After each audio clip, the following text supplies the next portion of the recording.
નવસારીના યુવાનો માટે સ્પોર્ટ એકેડમી લઈને આવેલા જીરલ પટેલે ક્રિકેટ ટુર્નામેન્ટની શરૂઆત કરી છે, જેમાં 8 ટીમોએ ભાગ લઈને સ્પોર્ટ એકેડમીના શ્રી ગણેશ કર્યા છે.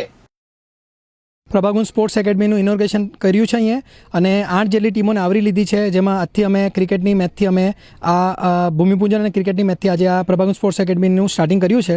હવે નવસારીની જનતાઓ માટે, રમતવીરો માટે અમે નવસારીમાં દરેક સ્પોર્ટ્સને અહીંયા આવરી લેવાય તેના માટે basketball, kabaddi, kho kho, badminton, lawn tennis, cricket, volleyball આ દરેક ગેમોને અહીંયા સાંકળી લીધેલી છે. અને અમારું 11 થી 12 વીઘા જેટલી જગ્યા છે, જેમાં દરેક સ્પોર્ટ્સને વધારે પ્રાધાન્ય મળે.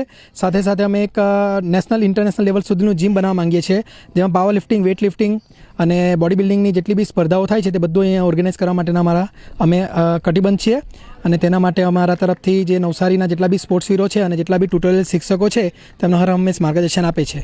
પ્રેરણામાં તો બેઝિકલી હું belong to Tata boys school, અને અમારા ટાટા બોયઝ સ્કૂલ સ્પોર્ટ્સ માટે વખણાય છે. તેને પહેલેથી જ હું પણ ક્રિકેટ અને સ્પોર્ટ્સમાં આગળ પડતો હતો, અને પહેલેથી જ મેં મારું એક સપનું જોયેલું કે નવસારી ખાતે આપણે એક એવી સ્પોર્ટ્સ એકેડમીની રચના કરીએ કે જેના કારણે દેશ અને વિદેશથી લોકો અહીં એટ્રેક્ટ થાય. બિકોઝ નવસારીમાં અત્યારે ઉદ્યોગ ધંધા એવો નથી, તો આપણે સ્પોર્ટ્સને વધારે પ્રાધાન્ય આપીએ તો નવસારીની દરેક જનતાઓને આ એક પ્લેટફોર્મ મળે, અને અહીંયાના જે લોકલ ખેલાડીઓ છે જે state level, national level, international level સુધીને એમને એક તક મળે, તેના માટે અમને એક પ્રેરણા મળી, અને તેના માટેનો એક સાહસ અમે કર્યું છે. પોતાની પેઢીનું તો એક જ મેસેજ આપવા માંગુ, તમે જો વ્યસન નહીં છોડશો તો જિંદગીમાં પ્રગતિ થશે નહીં. અને એના માટે સ્પોર્ટ્સ એક બહુ મોટું પાયાનું કટિબંધ એક પ્લેટફોર્મ છે કે જે વ્યક્તિ ફિઝિકલી ફિટ હશે તે જ વ્યક્તિ દેટ મીન્સ જે પણ સ્પોર્ટ્સમાં કે કોઈ પણ એક્ટિવિટીમાં ફિઝિકલી ફિટ હશે તે માનસિક પીડાથી પ્રથમ તો પીડા તો બંધ થઈ જશે. એટલે સ્પોર્ટ્સ સવારે અને સાંજે એટલીસ્ટ 30 મિનિટ્સ બી જો તમે જે બચ્ચાઓ છે, સ્ટુડન્ટો છે, વાલીઓ છે, વેટરન્સ છે, 60+ સિનિયર સિટીઝનો છે, દરેકે જો માત્ર 30 મિનિટ પણ સ્પોર્ટ્સને જો મહત્ત્વ આપશે તો તમારી શારીરિક શક્તિમાં વધારો થશે, અને જે પણ તમને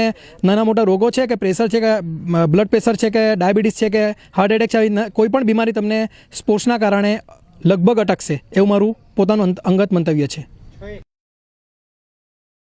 નવસારીના યુવાનોએ અત્યાર સુધી સ્પોર્ટ ક્ષેત્રે આગળ વધવા માટે સારા ઓપ્શન હતા નહીં, જેને લઈને ખેલકૂદમાં આગળ કારકિર્દી બનાવવા માંગતા વિદ્યાર્થીઓને અન્ય શહેરોમાં જઈને પ્રેક્ટિસ કરવી પડતી હતી.